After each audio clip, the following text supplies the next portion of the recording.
সব যুদ্ধে বিজয়ী থাকে না, তবে প্রতিটিতে অন্তত একটি পরাজিত বা লুজার পক্ষ থাকে। ইরানের সাথে চলমান যুদ্ধে এখন পর্যন্ত সবচেয়ে বড় পরাজিত পক্ষ হচ্ছেন স্বয়ং মার্কিন প্রেসিডেন্ট ডোনাল্ড ট্রাম্প। আন্তর্জাতিক সংবাদ মাধ্যম দ্য ইকোনমিস্ট এক বিশ্লেষণী প্রতিবেদনে এমনটাই মূল্যায়ন করেছে। ইকোনমিস্ট বলছে, ট্রাম্প আবার যুদ্ধে ফিরবেন না। এটা ভাবার সবচেয়ে বড় কারণ হলো তিনি এখন বুঝতে পেরেছেন যে এই যুদ্ধ কখনোই শুরু করা উচিত ছিল না। ইরানকে ধ্বংসের হুমকি দিয়ে তার করা সেই জঘন্য পোস্টগুলো আসলে নিজের পিছু হটা ঢেকে রাখার অপচেষ্টা মাত্র। যুক্তরাষ্ট্র ও ইসরায়েলের চালানো ২১,০০০-এরও বেশি বোমা ও ক্ষেপণাস্ত্র হামলায় ইরানের অর্থনীতি কয়েক বছর পিছিয়ে গেছে। ট্রাম্প একে বিশাল বিজয় বলে দাবি করছেন, কিন্তু যুদ্ধের পূর্ব ঘোষিত ৩টি প্রধান লক্ষ্যের সামনে একে বিজয় বলে মনে হয় না। লক্ষ্যগুলো ছিল ইরানকে দমন করে মধ্যপ্রাচ্যকে নিরাপদ ও সমৃদ্ধ করা, তেহরানের বর্তমান শাসন ব্যবস্থার পতন ঘটানো এবং ইরানকে পারমাণবিক শক্তিধর হওয়া থেকে স্থায়ীভাবে থামানো।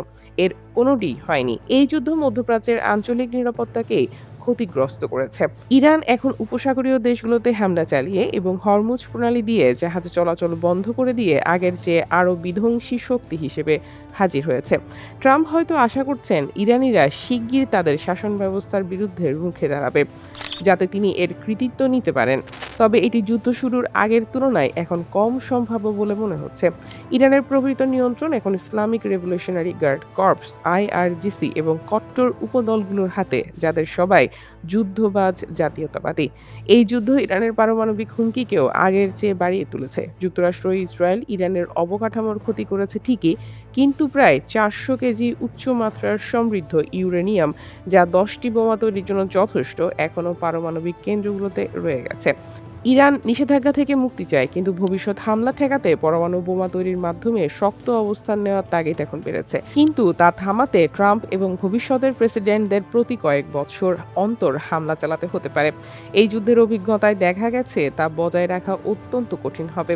একই সাথে এই যুদ্ধ দেখিয়ে দিয়েছে মার্কিন শক্তির সীমাবদ্ধতা আছে এবং তাদের আগ বাড়িয়ে হামলার প্রবণতা সারা বিশ্বেই ভয় ও ঘৃণার সৃষ্টি করছে। মার্কিন নাগরিকরাও অধিকাংশই এর বিরুদ্ধে। ট্রাম্পের অধীনে থাকা বর্তমান যুক্তরাষ্ট্রের অনেক কিছু ভাবার আছে। দেশটি আগে তার সামরিক শক্তির সাথে নৈতিক কর্তৃত্বের সমন্বয় করে শক্তি অর্জন করত, কিন্তু ট্রাম্প যখন ইরানি সভ্যতাকে নিশ্চিহ্ন করে দেওয়ার হুমকি দেন, যা মূলত গণহত্যারই নামান্তর, তখন তিনি নৈতিকতাকে এমনভাবে উপস্থাপন করেন যেন এটি দুর্বলতার উৎস। কিন্তু এই যুদ্ধ দেখিয়ে দিয়েছে যে জোর যার মুল্লুক তার নীতি কেবল কয়েক দশকের মার্কিন পররাষ্ট্রনীতির অবমাননাই নয়, বরং একটি ভ্রান্ত ধারণা। এই যুদ্ধ দেখিয়ে দিয়েছে যুক্তরাষ্ট্রের সামরিক শক্তিকে অতিরঞ্জিত করাও সহজ, অথচ মার্কিন কারখানাগুলো তাদের সশস্ত্র বাহিনীকে দ্রুত রসদি সরবরাহ করতে পারছে না। ট্রাম্প ইরানকে এমনভাবে উপস্থাপনা করেছেন যেখানে হামলার পরিণাম নিয়ে তার চিন্তা করারও দায় নেই, যা ভয়াবহ অনৈতিক। তিনি বুঝতে পারেননি শুধু সামরিক ক্ষমতা দিয়ে কৌশলগত বিজয় অর্জন সম্ভব নয়, বরং সুস্পষ্ট কৌশল ছাড়া অতিরিক্ত শক্তি প্রয়োগ শেষ পর্যন্ত বিপরীত ফলই বয়ে আনে। নিউজ ডেস্ক, দ্বিতীয় আলো।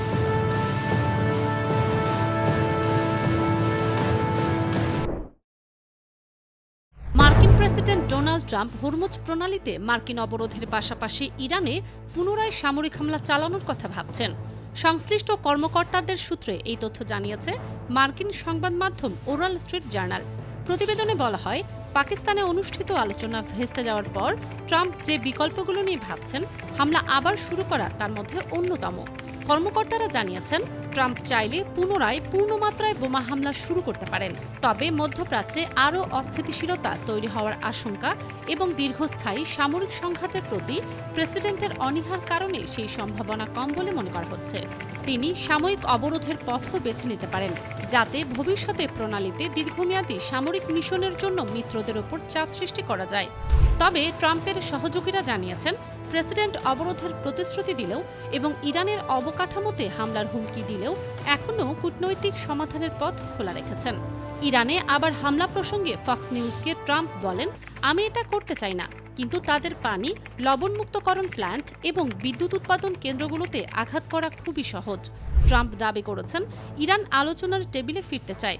মার্কিন কর্মকর্তারা ইরানের সঙ্গে পরবর্তী আলোচনার ক্ষেত্রে ট্রাম্পের রেড লাইন বা চূড়ান্ত শর্তগুলো তুলে ধরেছেন, যার মধ্যে রয়েছে হরমুজ প্রণালী কোনো টোল ছাড়াই চলাচলের জন্য সম্পূর্ণ উন্মুক্ত করা, ইউরেনিয়াম সমৃদ্ধকরণ বন্ধ করা এবং সমৃদ্ধকরণ স্থাপনাগুলো ধ্বংস করা, উচ্চমাত্রায় সমৃদ্ধ ইউরেনিয়াম হস্তান্তর করা, আঞ্চলিক মিত্রদের অন্তর্ভুক্ত করে একটি বৃহত্তর নিরাপত্তা কাঠামো মেনে নেয়া এবং লেবাননের হিজবুল্লাহ এবং ইয়েমেনের হুতি বিদ্রোহীদের মতো প্রক্সি গোষ্ঠীগুলোকে অর্থায়ন বন্ধ করা।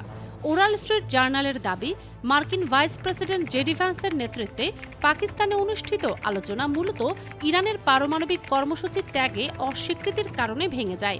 মার্কিন কর্মকর্তা এবং প্রশাসনের ঘনিষ্ঠ ব্যক্তিদের মতে ট্রাম্প পরবর্তীতে যে পথই বেছে নেন না কেন তাতে বড় ধরনের ঝুঁকি রয়েছে।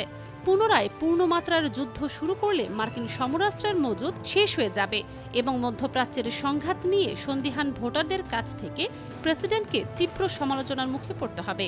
অন্যদিকে ইরানের শাসন ব্যবস্থা অক্ষত থাকা অবস্থায় বা তাদের পারমাণবিক উচ্চ ক্ষমতা ও প্রণালীর নিয়ন্ত্রণ বজায় থাকা অবস্থায় সামরিক অভিযান কমিয়ে দিলে তা তেহরানের বিজয় হিসেবে গণ্য হবে। কিছু কর্মকর্তা এবং বিশ্লেষক হরমুজ প্রণালীতে নৌ অবরোধের সিদ্ধান্তকে ট্রাম্পের জন্য সেরা অথবা সবচেয়ে কম খারাপ বিকল্প হিসেবে প্রশংসা করেছেন। ইরানের সরকারি রাজস্বের প্রায় অর্ধেক আসে তেল ও গ্যাস থেকে। একটি সফল অবরোধ ইরানের তেল রপ্তানি বন্ধ করে দেবে, যা দেশটির অর্থনীতির ইঞ্জিন। এর ফলে মার্কিন মিত্র এবং বৈষয়িক জ্বালানি বাজারকে এটি স্পষ্ট বার্তা দেবে যে তেহরান এই প্রণালীকে জিম্মি করতে পারবে না। তবে অবরোধেরও নিজস্ব ঝুঁকি রয়েছে। ইরানের ওপর কয়েক দশকের কঠোর নিষেধাজ্ঞা সত্ত্বেও তারা নতি স্বীকার করেনি এবং কয়েক সপ্তাহের মার্কিন ও ইসরায়েলি বোমা হামলার পরও তারা নমনীয় হয়নি। মার্কিন কর্মকর্তারা বলেছেন, ইরানের উপকূলের কাছে সরু প্রণালীতে অবস্থানরত নৌযানগুলো যে কোনো সময় কোনো পূর্ব সতর্কতা ছাড়াই ড্রোন বা ক্ষেপণাস্ত্র হামলার শিকার হতে পারে। ফারজানা মৌসুমী, নিউজ ডেস্ক, দুতিয়াল।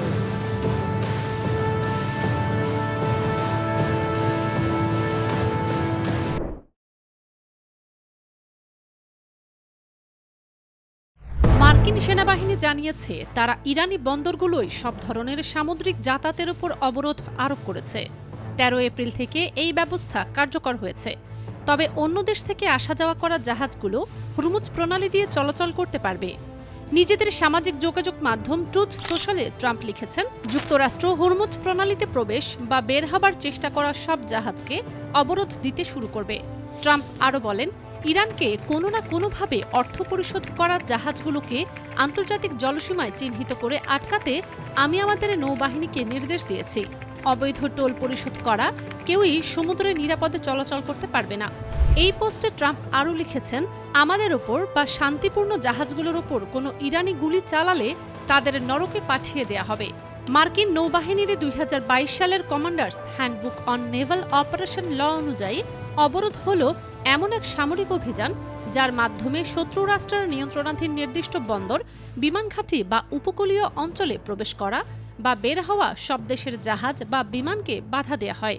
ট্রাম্প শুরুতে বলেছিলেন, মার্কিন নৌবাহিনী তাৎক্ষণিকভাবে হরমুজ প্রণালী অবরোধের প্রক্রিয়া শুরু করবে। তবে পরে ফক্স নিউজকে তিনি বলেছিলেন, এটি করতে কিছুটা সময় লাগবে, তবে খুব দ্রুত কার্যকর হবে। তিনি এটাকে হয় এসপার নয় ওসপার ধরনের নীতি হিসেবে বর্ণনা করেছেন। মার্কিন সেন্ট্রাল কমান্ড সেন্টকম বলেছেন, ইরানের সব বন্দরে প্রবেশ করা ও সেখান থেকে বের হওয়া সব দেশের জাহাজের ওপর সমানভাবে প্রয়োগ করা হবে অবরোধ। এর মধ্যে পারস্য উপসাগর ও ওমান উপসাগরের ইরানি বন্দরও অন্তর্ভুক্ত। তবে সেন্টকম আরও জানায়, ইরান বহির্ভূত বন্দরের দিকে যাওয়া বা আসা জাহাজগুলোকে বাধা দেয়া হবে না। যুক্তরাষ্ট্রের ৩ জন আইন বিশেষজ্ঞ বিবিসিকে বলেন, এ ধরনের অবরোধ আন্তর্জাতিক সমুদ্র আইনের লঙ্ঘন হতে পারে। তাদের একজন বলেন, সামরিকভাবে কার্যকর করা এই অবরোধ চলমান যুদ্ধবিরতি চুক্তিও লঙ্ঘন করবে কিনা সে প্রশ্ন থেকেই যায়। শিপিং বিশেষজ্ঞ লার্স জেনসেন বিবিসিকে বলেন, ইরানের বন্দরগুলোয় ট্রাম্পের নৌ অবরোধের হুমকির ফলে হরমুজ প্রণালীতে এখনও চলাচল করা খুব অল্প সংখ্যক জাহাজ স্বল্পমেয়াদে প্রভাবিত হবে। জেনসেনের ভাষায়, এটি যদি সত্যিই কার্যকর হয় তাহলে খুব কম সংখ্যক জাহাজের চলাচল বন্ধ হবে। ফলে মোটা দাগে এটি খুব একটা পরিবর্তন আনবে না। জেনসনের মতে, বেশিরভাগ শিপিং কোম্পানি এখনই পরিস্থিতি পর্যবেক্ষণ করবে এবং দেখবে কোনো অস্থায়ী শান্তি চুক্তি টিকে থাকে কিনা।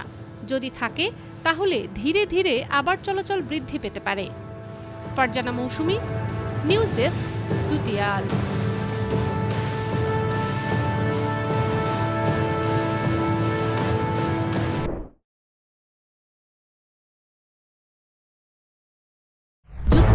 নিষেধাজ্ঞায় থাকা একটি চীনের ট্যাঙ্কার হরমুজ প্রণালী পার হয়েছে।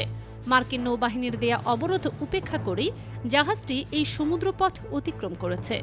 এলএসইজি, মেরিন ট্রাফিক এবং কেপলার নামের 3টি প্রতিষ্ঠানের বরাত দিয়ে বার্তা সংস্থা রয়টার্স এই তথ্য জানিয়েছে।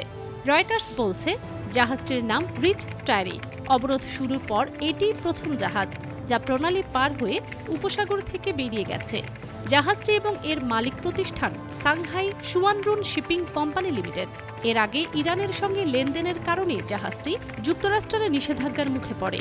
জাহাজ চলাচলের তথ্য অনুযায়ী জাহাজটি সংযুক্ত আরব আমিরাতের হামরিয়া বন্দর থেকে প্রায় 2,50,000 ব্যারেল মিথানল নিয়ে যাচ্ছিল। এছাড়া রয়টার্স জানায়, যুক্তরাষ্ট্রের নিষেধাজ্ঞায় থাকা আরেকটি জাহাজ মুরলি কিষান প্রণালীতে প্রবেশ করছে। জাহাজটি 16 এপ্রিল ইরাকে অপরিশোধিত তেল তুলবে বলে ধারণা করা হচ্ছে। MKA নামে পূর্বে পরিচিত এই জাহাজটি রাশিয়া ও ইরানের তেল পরিবহন করেছে বলে প্রতিবেদনে উল্লেখ করা হয়। পরিসংখ্যান বলছে, ইরানে মার্কিন ইসরায়েলি আগ্রাসন শুরু হবার পর গত 1 মার্চ থেকে এ পর্যন্ত অন্তত 150টি ট্যাঙ্কার হরমুজ প্রণালী অতিক্রম করেছে। এর মধ্যে অন্তত 100টি ট্যাঙ্কারের ওপর মার্কিন নিষেধাজ্ঞা আছে। ধারণা করা হচ্ছে, এসব নিষেধাজ্ঞা পাওয়া ট্যাঙ্কগুলোর বেশিরভাগেরই গন্তব্য ছিল চীন। তুরস্কের রাষ্ট্র পরিচালিত সংবাদ সংস্থা আনাদোলুর খবরে বলা হয়েছে, জাহাজ চলাচল ট্র্যাকিং প্ল্যাটফর্ম ট্যাঙ্কার ট্র্যাকার্স জানিয়েছে, গত 1 মার্চ থেকে এ পর্যন্ত 150টি ট্যাঙ্কার হরমুজ প্রণালী অতিক্রম করেছে, যার মধ্যে 100টি সুপরিচিত নিষেধাজ্ঞা লঙ্ঘনকারী হিসেবে শনাক্ত হয়েছে। 13 এপ্রিল মার্কিন সোশ্যাল মিডিয়া এক্সে দেয়া এক বিবৃতিতে কোম্পানিটি জানায়, আলোচিত সময়ে এই কৌশলগত জলপথ দিয়ে ছেড়ে যাওয়া মোট ট্যাঙ্কারের প্রায় 2/3 ছিল নিষেধাজ্ঞার সঙ্গে সংশ্লিষ্ট। বিশ্বের অন্যতম গুরুত্বপূর্ণ সামুদ্রিক চোক পয়েন্ট হিসেবে পরিচিত হরমুজ প্রণালী দিয়ে বিশ্বব্যাপী অপরিশোধিত তেল ও জ্বালানি চালানের একটি বড় অংশ পরিবাহিত হয়। এই সর্বশেষ পরিসংখ্যান নির্দেশ করে যে পারস্য উপসাগর ও এর আশেপাশে সামরিক উত্তেজনা এবং সামুদ্রিক চলাচলের উপর কঠোর নজরদারি থাকা সত্ত্বেও নিষেধাজ্ঞার সঙ্গে যুক্ত জাহাজগুলো নিয়মিত এই রুটটি ব্যবহার করছে। তবে ট্যাঙ্কার ট্র্যাকার্স তাদের পোস্টে জাহাজগুলোর পতাকার নিবন্ধন, কার্গোর ধরন এবং গন্তব্য বাজার সম্পর্কে তাৎক্ষণিকভাবে কোনো বিস্তারিত তথ্য প্রদান করেনি। তথ্য অনুযায়ী, ইসরায়েল ইরান যুদ্ধ শুরু হবার আগেও ইরানের তেলের সবচেয়ে বড় ক্রেতা ছিল চীন। ইরান থেকে রপ্তানি হওয়া মোট তেলের প্রায় 80%ই চীন আমদানি করত। শিপিং ডেটা ট্র্যাকিং সংস্থা কেপলারের তথ্য মতে, গত বছর চীন প্রতিদিন গড়ে 13.4 লাখ ব্যারেল ইরানি তেল কিনেছে। এছাড়া চীনের মোট সমুদ্রপথে আমদানি করা তেলের প্রায় 13.4% আসে ইরান থেকে। ফারজানা মৌসুমী, নিউজ ডেস্ক, পুতিয়াল।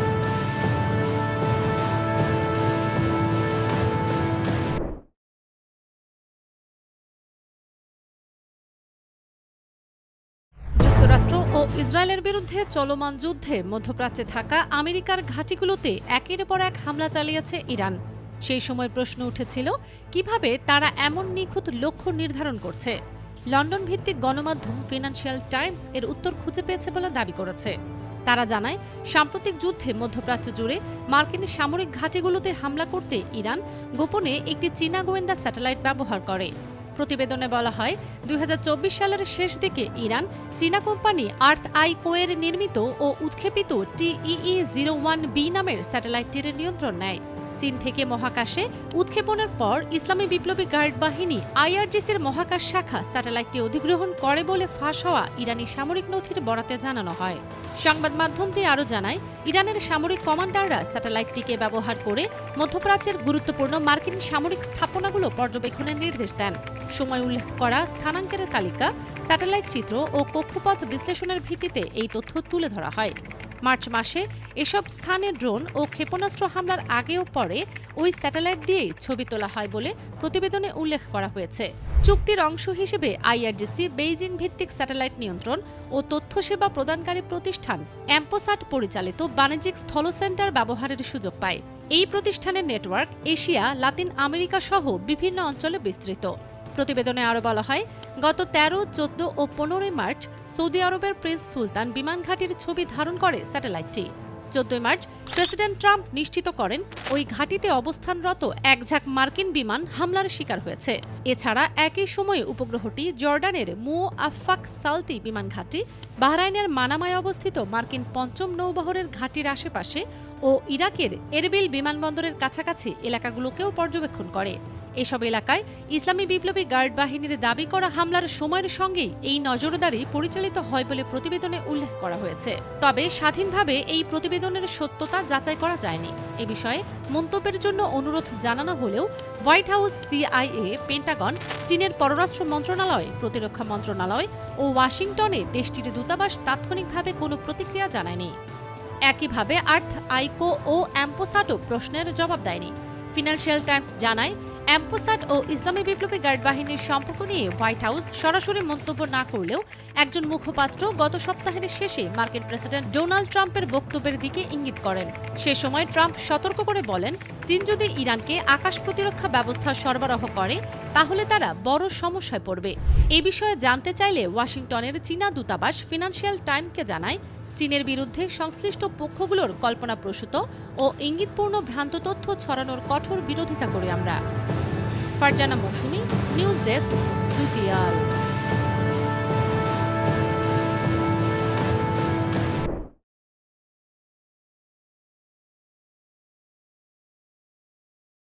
প্রতিপক্ষকে শায়েস্তা করতে অর্থনৈতিক শক্তিকে অস্ত্রে পরিণত করার এক ধরনের একচেটিয়া আধিপত্য বহুদিন উপভোগ করেছে যুক্তরাষ্ট্র। যেসব রাষ্ট্রকে বাগে আনতে ব্যর্থ হতো তাদের ডলার বা সিলিকন ভ্যালির সবচেয়ে উন্নত প্রযুক্তি ব্যবহারের সুযোগ থেকে বঞ্চিত করে তারা শাস্তি দিত। তবে এবছরের মধ্যে দুইবার বিশ্ব অর্থনীতিতে নিজেদের এই নিয়ন্ত্রণকে অস্ত্র হিসেবে ব্যবহার করতে গিয়ে বিপাকে পড়েছে যুক্তরাষ্ট্র। ওয়াশিংটন পোস্টের বিশ্লেষণে বলা হয়েছে, ইরান ও চীনের সামনে যুক্তরাষ্ট্র নতজান হতে বাধ্য হয়েছে বলে এখন পর্যন্ত দেখা যাচ্ছে। দ্বিতীয় দফায় হোয়াইট হাউসে প্রত্যাবর্তনের কয়েক সপ্তাহ পরেই বিশ্বব্যাপী ব্যাপক শুল্ক আরোপ শুরু করেন মার্কিন প্রেসিডেন্ট ডোনাল্ড ট্রাম্প। এক পর্যায়ে চীনের সঙ্গে দ্বন্দ্বে জড়িয়ে পড়লে বিরল খনিজের রপ্তানি স্থগিত করে দেয় বেইজিং। প্রযুক্তি প্রতিষ্ঠানগুলোর জন্য বিরল খনিজের সরবরাহ খুবই গুরুত্বপূর্ণ এবং চীন এই খাত প্রায় একচেটিয়া নিয়ন্ত্রণ করে। আবার ইরানের বিরুদ্ধে যুদ্ধে যাওয়ার পর হরমুজ প্রণালী বন্ধ করে দেয় তেহরান। বৈষয়িক জ্বালানি পরিবহনের প্রায় 20% এই জলপথ দিয়ে প্রবাহিত হয়। ফলে বিশ্বব্যাপী দেখা দেয় জ্বালানি সংকট এবং মূল্য বৃদ্ধি।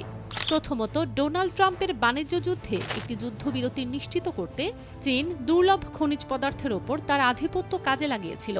এরপর ইরান কার্যকরভাবে হরমুজ প্রণালী বন্ধ করে দিয়ে বৈষয়িক জ্বালানি বাজারকে জিম্মি করে ফেলে এবং এর ফলে মার্কিন যুক্তরাষ্ট্র ও ইসরায়েলের সঙ্গে তাদের প্রায় 6 সপ্তাহের যুদ্ধে একটি যুদ্ধবিরতি ঘটে। অর্থনৈতিক নির্ভরশীলতার সুযোগ নেয়া কোনো নতুন ঘটনা নয়। 1973 সালের আরব তেল নিষেধাজ্ঞা তার একটি ভালো উদাহরণ। তবে আজকের বৈষয়িক অর্থনীতি কৌশলগত উদ্দেশ্যে বাণিজ্যিক সংযোগ কাজে লাগানোর আরও বেশি সুযোগ করে দিচ্ছে। সাম্প্রতিক উৎপাদনের অংশ হিসেবে বাণিজ্যের পরিমাণ 1973 সালের তুলনায় আজ দ্বিগুণ। তবে ট্রাম্প প্রায়শই এমনভাবে কথা বলেন যেন তার দেশ সম্পূর্ণ ভিন্ন এক জগতে অবস্থান করছে। চলতি বছরের শুরুতে তিনি বলেছিলেন, কানাডা থেকে কোনো কিছু আমদানির প্রয়োজন মার্কিনদের নেই, অথচ মার্কিন আমদানির দ্বিতীয় বৃহত্তম উৎস কানাডা। এছাড়া তিনি যুক্তরাষ্ট্রকে জ্বালানি ক্ষেত্রে স্বনির্ভর বলে গর্ব করেন, অথচ দেশটি কিছু পেট্রোলিয়াম পণ্যের আমদানির উপর নির্ভরশীল, যার উল্লেখযোগ্য অংশই হরমুজ দিয়ে আসে। যুক্তরাষ্ট্র এই পরিস্থিতির সঙ্গে মানিয়ে নিতে হিমশিম খাচ্ছে। হোয়াইট হাউসের ট্রাম্প তার উভয় মেয়াদেই বিভিন্ন দেশ, ব্যক্তি এবং কোম্পানির উপর আর্থিক নিষেধাজ্ঞা আরোপের ক্ষেত্রে কঠোর ছিলেন। তিনি 2018 সালে ইরানের উপর নিষেধাজ্ঞা আরোপ করেন, পরের বছর ভেনেজুয়েলার উপর সর্বোচ্চ চাপ নীতি প্রয়োগ করেন এবং একাধিক চীনা সংস্থার উপর জরিমানা আরোপ করেন।